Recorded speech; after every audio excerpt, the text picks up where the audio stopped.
मित्रांनो, आजच्या कथेमध्ये थोडा आवाज बसलेला आहे, तर प्लीज ॲडजस्ट करून घ्याल. चला तर आपण आता कथेला सुरुवात करूया. माझं नाव विक्रांत महाजन. मी महाराष्ट्र राज्य वितरण कंपनी म्हणजेच महावितरणमध्ये उपकार्यकारी अभियंता म्हणून काम करतो.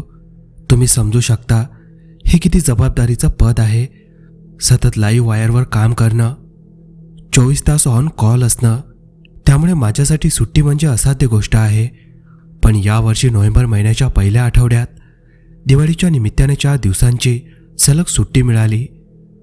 माझ्यासाठी 40शी गाठलेल्या एका कर्मचाऱ्यासाठी ही खूप मोठी गोष्ट होती. मी लगेच ठरवलं ही सुट्टी वाया घालवायची नाही. बायको सविता, 7 वर्षाची मुलगी ईश्वरी आणि मी थेट साताऱ्याला जायचं, जे सविताचं माहेर आहे. आणि हो, साताऱ्याला जाऊन सज्जनगड दर्शन केल्याशिवाय परत यायचं नाही असा माझा हट्ट होता. 4च दिवस असल्यामुळे वेळेचं गणित साधणं महत्त्वाचं होतं. मी सविताला सांगितलं होतं, पहाटे 5:30 वाजता निघायचं आहे. लवकर पोहोचलो की दिवसभर घरात आराम करण्याऐवजी लगेच गडावर जाऊन येऊ, मग उरलेले दिवस निवांत. प्रवासाच्या आदल्या रात्री मी अलार्म 5 वाजताचा लावला होता, पण मला स्वतःला 4:45 वाजताच जाग आली. मी उठून आवरत असताना स्वयंपाकघरात सविताची लगबग सुरू होती. तिनं गरम पाण्याचा शेक घेऊन घाईघाईत आमच्या प्रवासासाठी पुऱ्या आणि बटाट्याची सुकी भाजी तयार केली. प्रवासात भूक लागल्यावर हा घरचा डबा खूप मोठा आधार देतो. ही भारतीय प्रवासातील परंपराच आहे. पहाटेचे 5:20 झाले. ईश्वरी काळ झोपेत होती. मी तिला झोपेतच उचलून पांघरुणासकट मागील सीटवर ठेवलं आणि सीट बेल्ट लावला. तिला तिच्या आवडत्या टेडी बेअरजवळ ठेवलं, म्हणजे तिला प्रवासात त्रास होऊ नये. 5:45 वाजता आम्ही निघालो. मुंबईचे रस्ते पूर्णपणे शांत होते. कार चालवताना मला आतून एक वेगळाच गर्व वाटत होता. आज मी ट्रॅफिकला हरवलं असं मी मनातल्या मनात म्हणालो. मुंबईकरांसाठी पहाटेचे रिकामे रस्ते हे कोणत्याही मोठ्या विजयापेक्षा कमी नसतात. एक्सप्रेसवेला लागल्यावर मी गाडी 80-90च्या वेगावर क्रूज मोडवर टाकली. खिडकीतून येणारी थंड हवा आणि मोबाईलवर सुरू असलेली जुनी मराठी गाणी, विशेषतः सुरेश वाडकर आणि लता मंगेशकर यांची ऐकताना खरंच मला खूप निवांत आणि रिलॅक्स वाटू लागलं. लॉंग ड्राईव्हसाठी हे वातावरण परफेक्ट होतं. दुपारचे 12:30 वाजले आणि आम्ही सातारा जिल्ह्याच्या हद्दीत प्रवेश केला. 12:45 आम्ही सविताच्या माहेरी पोहोचलो. प्रेमळ स्वागत झालं, पण मी जास्त वेळ न धावता घड्याळाकडे पाहिलं. जेवण नंतर, 4 दिवसांची सुट्टी आहे, त्यात वेळ वाया नको. आपण लगेच सज्जनगडावर जाऊ आणि येऊ असा माझा आग्रह होता. पण आता जेवणाची वेळ होती आणि इतका मोठा प्रवास करून आलो म्हटल्यावर त्यांनी जेवायलाच बसवलं. पण दुपारनंतर आम्ही नातेवाईकांसोबत सज्जनगडाकडे निघालो. आता मी सविताचा भाऊ नितीन ह्यालाच ड्रायव्हिंग करायला सांगितले आणि त्याने आनंदाने हो म्हटले. आता मी मागे आरामात डुलक्या घेत होतो. सज्जनगड आला तेव्हाच मला जाग आली. पायऱ्या चढायला सुरुवात झाल्यावर मात्र माझा उत्साह कमी झाला. 40च्या वयामुळे मला धाप लागत होती. मी दम खात होतो, पण ईश्वरी मात्र न थकता पुढे पळत होती. एका हातात तिचा हात धरून आणि दुसऱ्या हाताने खांद्यावरचा मफलर सांभाळत मी कसाबसा वर पोहोचलो. गडावर पोहोचल्यावर समर्थ रामदास स्वामीच्या समाधीचे दर्शन घेऊन मी शांत बसलो. दिवसभराचा थकवा गडावरील संध्याकाळच्या थंडीत कुठल्या कुठे पळून गेला. पण मला माहीत नव्हतं की ही शांतता फक्त एका मोठ्या भयान वादळापूर्वीची होती. पण तरीही मला असं वाटत होतं की समर्थांचा मला एक आशीर्वाद नक्कीच मिळाला होता. मी असं का म्हणतोय हे तुम्हाला मी पुढे सांगितल्यावर कळेल. कारण की आपण जेव्हा देवाचे दर्शन घेतो तेव्हा नकळतच एक आशीर्वाद आपल्या पाठीशी असतो आणि मला या गोष्टीवर आता पूर्ण विश्वास झाला होता. सज्जनगडावरून दर्शन घेऊन आम्ही जेव्हा साताऱ्यातील माहेरी परतलो तेव्हा घड्याळात दुपारचे 3:30 वाजले होते.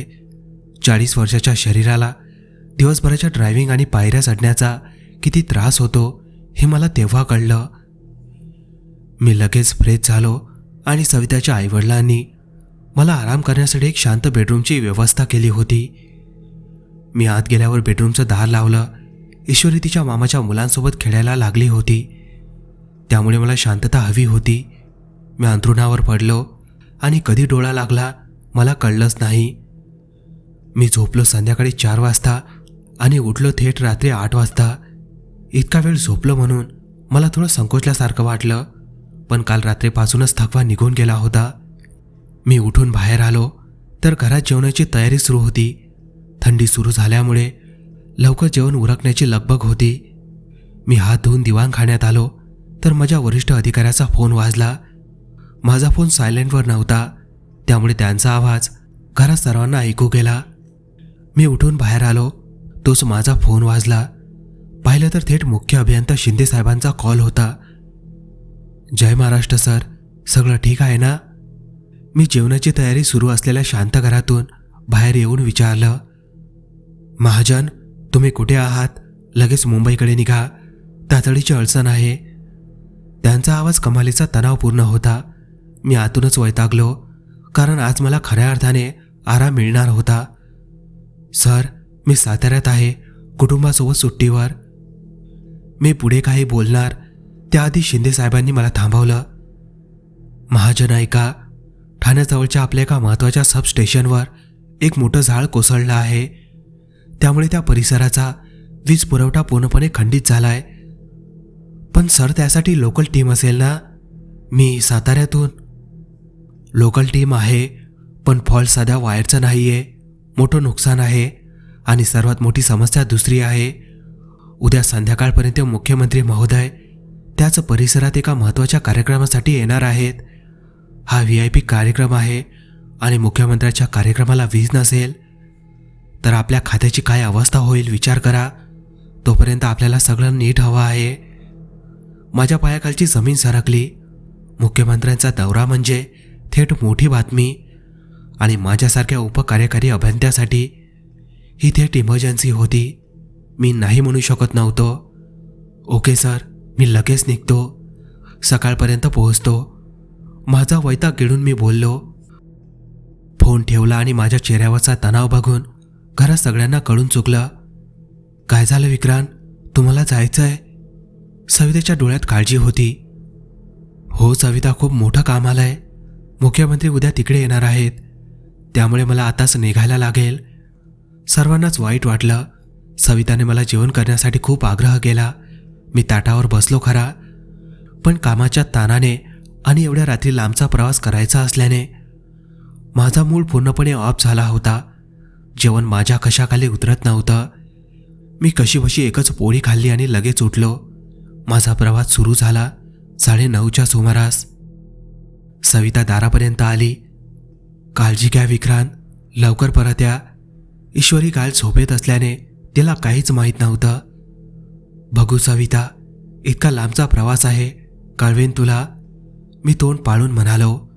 माझ्यापेक्षा सविताचा चेहरा जास्त उतरला होता. फार प्रेम होते माझ्या बायकोचे माझ्यावर.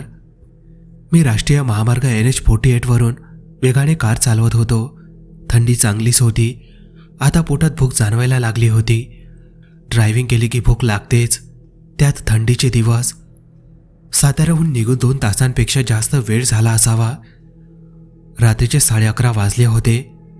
मी आता पुण्याच्या जवळ खेडी शिवापूर टोल नाक्याच्या थोडं अलीकडे पोहोचलो होतो. दिवसा माणसांनी गजबजलेला हा महामार्ग रात्रीच्या वेळी पूर्णपणे सुनसान आणि अंधारात बुडालेला होता. पोटात आता चांगलीच भूक जाणवत होती. नेमकं त्याचवेळी मला रस्त्याच्या कडेला अंधारात एक छोटा स्टॉल दिसला. तेलाच्या मंद प्रकाशात एक माणूस काहीतरी तळत होता. गरमागरम भजी. मी माझ्या मनाला आवरू शकलो नाही. मी गाडी बाजूला घेतली आणि खाली उतरलो. गरम भजी द्या, मी त्याला सांगितलं. माझी सिगारेटची पॉकेट संपली होती. मी भजीवाल्याला विचारलं, काका, सिगारेटचा पॉकेट मिळेल का? त्याने शांतपणे एक पाकिट माझ्याकडे दिलं. मी सिगारेट पेटवली आणि आजूबाजूच्या शांततेकडे पाहिलं. काका, एवढा सुनसान घाट का आहे? रात्रीच्या वेळी इथे कोणी येत नाही का? मी सहजपणे विचारलं. भजीवाला माझ्याकडे पाहत होता. त्याचे हात भजी तळत होते पण त्याचे डोळे स्थिर होते. त्याच्या चेहऱ्यावर एक गंभीर, न बोलता येणारी भावना होती. आज अमावस्या आहे ना?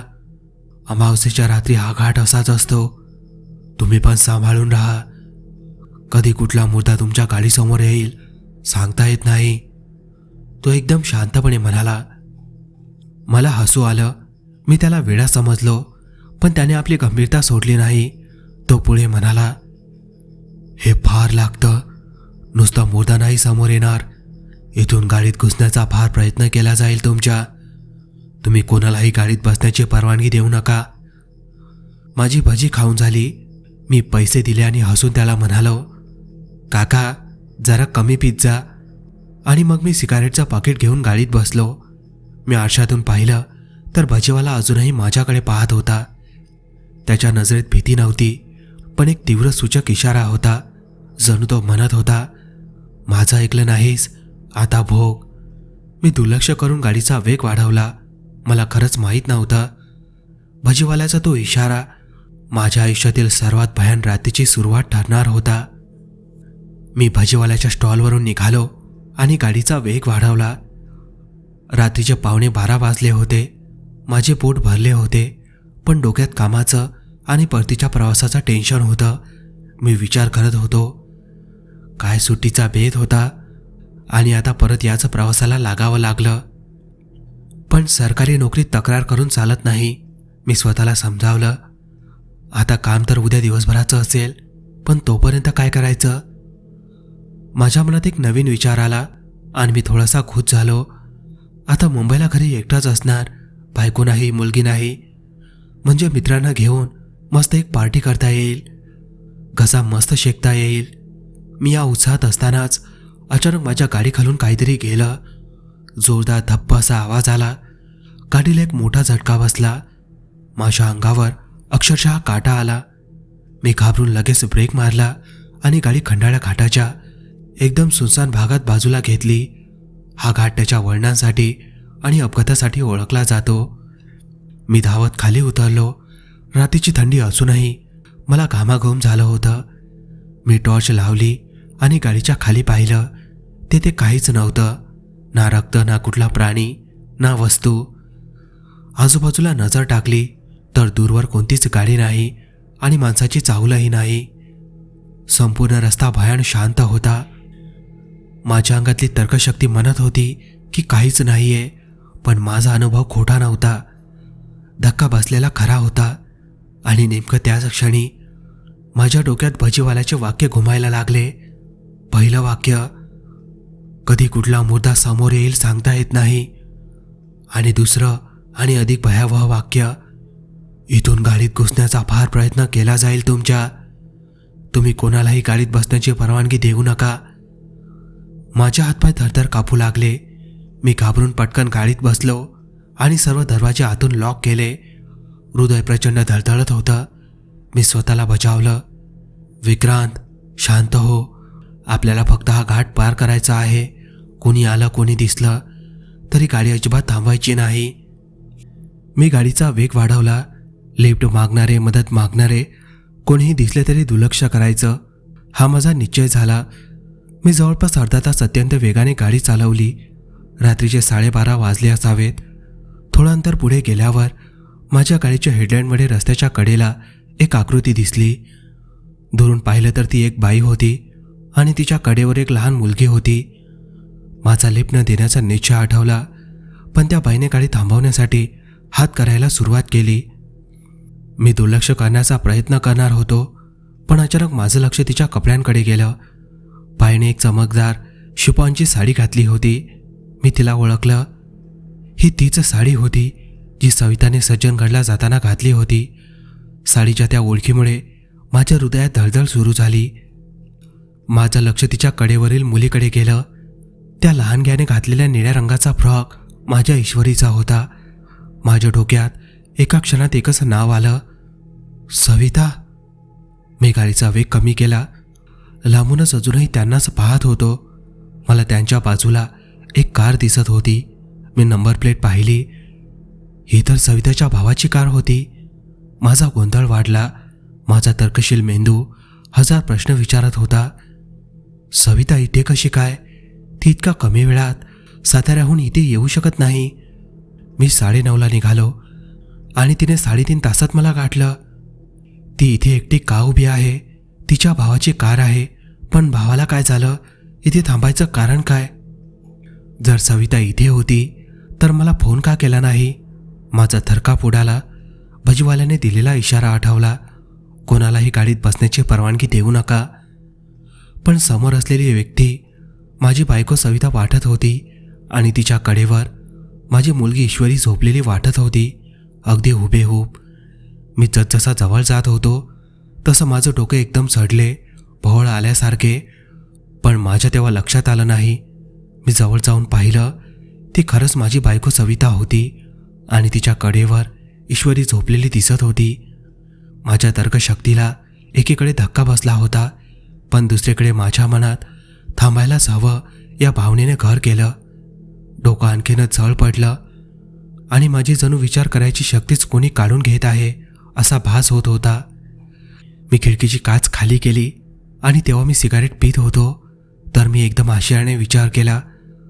खरोखर बघायला गेलो तर वसुधाला बघितल्यावर मी दरवाजा उघडून डायरेक्ट बाहेरून आश्चर्याने तिला काय झालं म्हणायला पाहिजे होतं. पण का कुणास ठाऊक, मी तिला बघून फक्त खिडकीची काच खाली केली. दरवाजा वगैरे उघडला नाही. मी सिगारेट ओढत होतो, त्यामुळे ती सिगारेट मी बोटात खिडकीत धरलेली होती. ती बोलायला लागली. अहो गडबड झाली, यावं लागलं. हिला आहे ना अचानक खूप ताप भरला, एकदम खूपच रडल्यासारखी करत होती. मला तर एकदम भीती वाटली आणि तुम्हाला खूप फोन केले, पण तुमचं नेटवर्कच लागत नव्हतं. मी मनात म्हटलं, फोन केले? नेटवर्क कधी गेलं? मी तर मोबाईलवर ऑनलाईन गाणे पण ऐकले. म्हणून मी आता तिरप्या नजरेने स्क्रीनकडे बघितलं, पण तिथे एकही मिस कॉल नव्हता. एक मेसेज होता फक्त. तो मी नंतर बघायचं ठरवलं आणि मी पुन्हा तिच्याकडे लक्ष दिलं. मग मी आता वसुधाकडे पाहिलं. थोडीशी वेगळी स्माईल वाटत होती. आपल्याला आपल्या माणसांच्या सवयी माहिती असतात, हसण्याची स्टाईल, बारीक बारीक गोष्टी. पण हे काय बरं, ही क्रिपी स्माईल. वसुधाची स्माईल नव्हतीच. मुलगीचं तर तोंडच मला दिसत नव्हतं, कारण ती तिच्या खांद्यावर झोपली होती. माझी संशयित नजर पाहून जणू काही तिला माझ्या डोक्यातले विचार कळत होते. ती मला म्हणाली, नका विचार करू, भाऊ आणि वहिनी बाथरूमला गेले आहेत. बरं झालं तुमची गाडी दिसली. आम्ही बघतच होतो की रस्त्यावर कुठे तुमची गाडी दिसते का, नाहीतर ते मला मुंबईला सोडणार होते. आता माझं तर डोकंच काम करेना असं झालं होतं. माझ्या मनात मात्र इकडे गोंधळ सुरू झाला. ताप भरलेला पुरीला घेऊन इतक्या रात्री इतक्या लांब घाटात यायची काय गरज होती? आणि हे माझ्या आधी कसे पोहोचले? ती म्हणाली, उघडा दार पटकन, येऊ ना आतमध्ये. जेव्हा ती म्हणाली येऊ ना आतमध्ये, मला एक धोक्याची घंटा मिळाली. माझ्या डोक्यात एकदम वीज चमकली. भजेवाल्याचे बोलणेच आठवले. कोणाला परवानगी देऊ नका बरं गाडीत बसण्याची. मी एक क्षण थांबलो, तिच्याकडे पाहत राहिलो आणि मग नंतर मी डोकं हलवलं, कारण माझं डोकं जरा जळ पडलं होतं इथे आल्यापासून. मी डोकं जरा हलवलं. मी म्हटलं, काय विचार करतोय आपण मूर्खासारखा? त्या भजेवाल्याच्या पेतळ्याचं बोलणं ऐकतोय. आपली बायको आहे, आपली मुलगी आहे, रस्त्यात उभी आहे आणि आपण मूर्खासारखा विचार करतोय. म्हणून मी दरवाजा उघडला, मी लॉक उघडला आणि मी तिला म्हटलं, या आतमध्ये. पण ती शांत आवाजात म्हणाली, ती सिगारेट फेकाना खाली. सिगारेट? तेव्हा माझं लक्ष माझ्या पोटाकडे गेलं. सविता आणि माझा 10 वर्षाचा संसार. पण आजपर्यंत सविताला माझ्या सिगारेट पिण्याचा कधीच त्रास झाला नाही. काही बायकांना होतो मान्य आहे, पण तिला कधीच त्रास झाला नाही. मी जास्त सिगारेट ओढायचो नाही, दिवसातून 1-2च, पण तिने मला असं कधीच म्हटलं नाही. म्हणून मी तिला आश्चर्याने विचारलं, का बरं? आणि एक क्षण मी हळू आवाजात म्हणालो, नाही फेकणार. तर मला त्या क्षणी वसुधाची आकृती थोडीशी हलल्यासारखी वाटली. जणू पिक्चरमध्ये दाखवतात ना, खोटं चित्र असतं ते तसं हलतं तसं काही. आणि मी एकदम दचकलो. दरवाजावर माझा हात घट्ट झाला. हळूहळू लावतच होतो की तेवढ्यात ती एकदम जोरात ओरडली, जनावरासारखी, फेक ती सिगारेट. मी धाडकन दरवाजा लावून घेतला आणि माझा हात थरथर कापायला लागला. इतके जोरात सविता माझ्यावर इतक्या वर्षात स्वप्नात पण कधी ओरडली नव्हती. तिचा चेहरा भयानक झाला होता. खडकन दरवाजा लावून घेतला. माझा हात थरथर कापायला लागला आणि माझा एक्सिलेटरवर पाय कधी पडला हे मलाही कळलं नाही. मी धूम वेगात पुढे निघून गेलो. माझ्या तोंडातून किंकाळी फुटत होती. श्वास जोरजोरात चालू होता. हृदयाची धडधड तर इतकी जास्त की हार्ट अटॅक येईल की काय असं वाटत होतं. घाबरल्यामुळे आणि थंडीमुळे डोळ्यातून पाणी यायला लागलं होतं. मी जीव तोडून रस्त्यावर लक्ष ठेवण्याचा प्रयत्न करत होतो, पण भीतीमुळे मला ते कितपत जमत होतं माहीत नाही. आता या क्षणी मी फक्त पुढे बघत राहिलो असतो तर यातून वाचलो असतो. पण मी एक मूर्खासारखी चूक केली. मी साईड मिररमध्ये बघितलं आणि मला जे दिसलं, बापरे, एका क्षणासाठी दिसलं. पण आजपर्यंत मी हे सांगू शकत नाही की हे कितपत सत्य होतं आणि कितपत खोटं. तशीच कडेवर ईशानीला घेऊन सविता जोरजोरात गाडीच्या स्पीडने मागून पळत येत होती. तिचा स्पीड इतका भयानक होता की माझ्यातून एक भयानक किंकाळी बाहेर पडली. आयुष्यात कधीच इतका भयानक घाबरलेलो नव्हतो. घामाने माझा स्टेअरिंगवरून हात सटकला आणि गाडी डाव्या बाजूला वडाच्या झाडावर जोरात आदळणार होती. पण त्याआधी ब्रेकवर माझा पाय थोडासा पडलेला होता. टायर जमिनीला घासत घासत स्पीड कमी होत झाडावर गाडी आदळली. पण तरीही ती धडक इतकी जोरात होती की झाडसुद्धा वाकले आणि माझं डोकं जोरात स्टेअरिंगवर आदळलं. माझ्या डोक्यातील तीव्र सनक मला आठवते आणि त्याच्यानंतर हातावर आणि कपड्यांवर अचानक जाणवणारा ओलावा.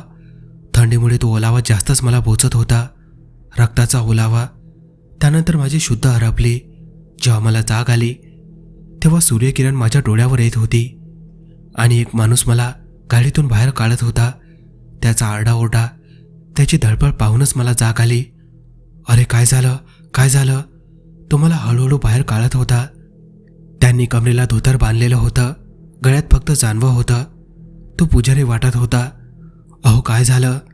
त्यांनी मला कसंबसं गाडीतून मंदिरात आणलं. मलाही समजलं नाही. आता माझ्या आजूबाजूला 8-10 लोक उभे होते आणि गळ्यात स्टेथोस्कोप घालून डॉक्टर उभे होते. मला जेव्हा जाग आली तेव्हा त्यांनी मला पट्टी वगैरे केलेली होती. तो डॉक्टर त्या पुजाऱ्यांशी बोलत होता. रक्त गेलंय चांगलं, पण काही वेळाने रक्तस्राव थांबला. जास्त लागलं नाही म्हणून यांचा प्राण नाही गेला. नाहीतर जर रक्त थांबलं नसतं तर यांचा प्राण नक्कीच गेला असता. बाकीचे माणसं पण काळजी करत होते. ते आता मला माहिती विचारू लागले. मी फक्त मुंबई वीज खात्यात मी कोणत्या पोस्टवर आहे आणि डिटेल्स वगैरे दिल्यानंतर माझी शुद्ध हरपत होती. पण त्याआधी मला फोन आला. मी झटक्यात फोन उचलून कानाला लावला. सविताचा आवाज होता. अहो काय झालं, पोहोचला की नाही? काही फोन नाही, काही नाही. रात्री मी फोन केले पण तुम्ही फोन नाही उचलला. अहो बोला ना, पोहोचला की नाही? तू कुठे आहेस? मी कसेबसे इतकेच विचारले. मी कुठे आहे म्हणजे? साताऱ्याला घरी. का, काय झालं? सविता काळजीने विचारत होती. तेव्हा मला कळालं की सविता अजून साताऱ्यामधूनच फोन करत होती. माझी तिथेच शुद्ध हरपली आणि फोन तसाच चालू राहिला. त्या माणसांचा फोनवर बोलण्याचा काहीतरी आवाज झाला आणि माझे जेव्हा डोळे उघडले तेव्हा मी जवळच्या हॉस्पिटलमध्ये होतो. माझ्या बाजूला सविता, मुलगी ईशानी, सविताचा भाऊ नितीन आणि तिच्या घरचे सगळे काळजीने बघत बसलेले होते. मी सविताला सगळी घडलेली हकीकत सांगितली. तिचा तर आश्चर्याने चेहरा पांढराफटक पडला होता. हो, इतका भयानक अनुभव मी त्या दिवशी कसा तरी वाचलो. पण मी अजूनही त्या भजी तळणाऱ्या साताऱ्याजवळच्या त्या माणसाचे खूप आभार मानतो की तो जर मला भेटला नसता आणि त्यांनी मला योग्य शब्दात इशारा दिला नसता तर नक्कीच मी त्या चक्रव्यूहात फसलो असतो. कल्पना करूनही आज अनेक वर्षानंतरही माझ्या अंगावर काटा येतो. ती कसली शक्ती होती, कसली वाईट शक्ती होती की ती आपल्या माणसाचं रूप घेऊन इतकी भूल पाळत होती. हे आजतागायत मला कळलं नाही. मित्रांनो, हा थरारक अनुभव तुम्हाला कसा वाटला कमेंटमध्ये सांगायला विसरू नका. तसेच हा अनुभव तुम्ही कुठून ऐकत आहात हेही कमेंटमध्ये सांगायला विसरू नका. भेटूया लवकरच अशाच एका थरारक अनुभवासोबत.